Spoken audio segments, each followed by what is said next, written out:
Hello, my name is Jay Bapaye, and I am a third year internal medicine resident at the Rochester General Hospital in Rochester, New York. On behalf of all my co authors, I would like to thank Gastrointestinal Endoscopy for inviting me to present our research in the author interview series. I will be discussing our recently published article, The Safety and Efficacy of Over the Scope Clips versus Standard Therapy for High Risk Non-Variceal Upper GI Bleeding, a systematic review and meta analysis. It is well known that upper GI bleeds are commonly encountered medical emergencies and are associated with a significant morbidity and mortality. An upper endoscopy is recommended for diagnosing as well as treating the bleeding lesion.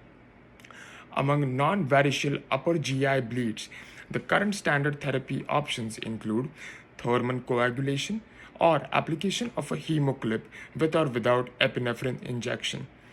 For actively bleeding lesions or lesions with high risk stigmata of bleeding, the rebleeding rates have been reported to be as high as 26%.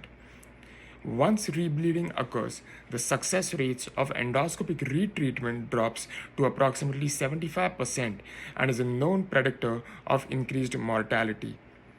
Failed endotherapy usually requires angiographic or surgical salvage therapy, and surgery is associated with significant morbidity and a mortality rate of up to 29%.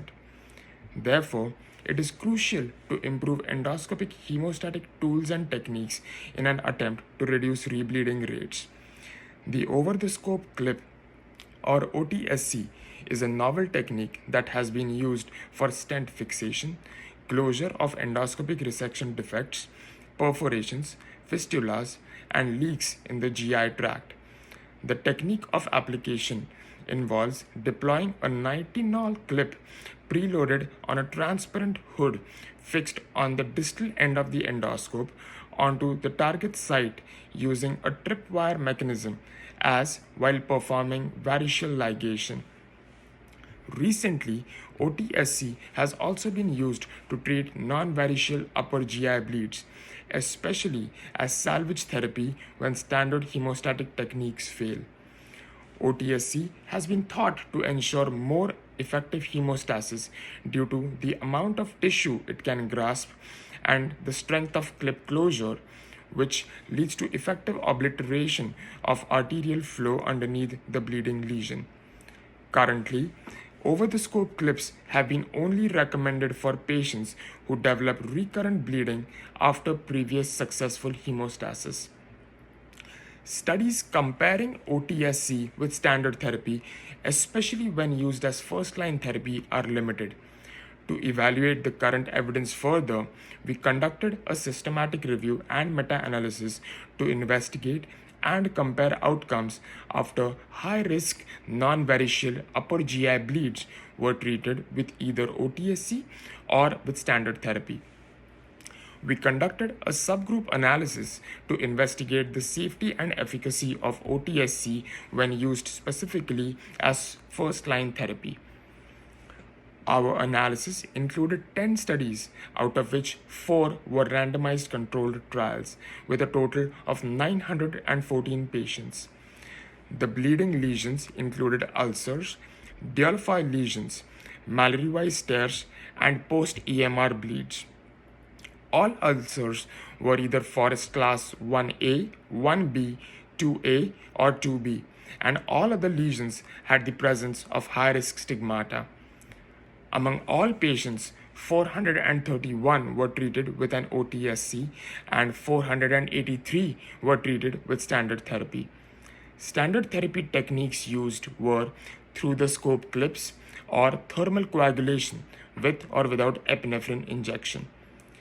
8 out of the 10 studies reported the use of OTSC as first-line therapy for the bleed.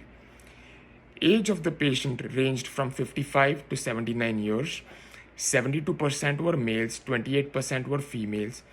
The pooled rates of rebleeding at 30 days were 9.5% in the OTSC group and 22% in the standard therapy group, with a relative risk of 0.46 in favor of OTSC. Similarly, rebleeding rates at 7 days were significantly lower in the OTSC group as with a pooled relative risk of 0.41. When used as first-line therapy, rebleeding rates were about 10% with OTSC and 21% with standard therapy, with a relative risk of 0.50 in favor of OTSC. Clinical success, which was defined as adequate intra-procedural hemostasis and prevention of rebleeding, were higher in the OTSC group. Procedure times were significantly lower in the OTSC group as well. There were no statistically significant differences in the mortality rates and the length of hospitalization in both groups. However, after performing sensitivity analysis, mortality rates were found to be significantly lower in the OTSC group after the exclusion of one study. A total of 24 patients in the standard therapy group required rescue OTSC. Otherwise, the rates of need of angiographic embolization and surgery were comparable in both groups. The few limitations of OTSC are the requirement of scope removal after identification of the bleeding lesion to mount the clip, increased cost, and the requirement of technical expertise. So, to summarize, the use of over-the-scope clips for high-risk non-variceal upper GI bleeds was associated with a higher clinical success rate and lower rebleeding risk, which could eventually lead to lesser rehospitalizations and a lower mortality as well. Therefore, our study supports the use of over-the-scope clips even as a first-line treatment over standard therapy, especially for high-risk non-variceal upper GI bleeds. Further randomized controlled trials and cost-effectivity analyses are required before OTSCs become the standard of care for such high-risk bleeds. I sincerely wish to thank all of you for watching this video.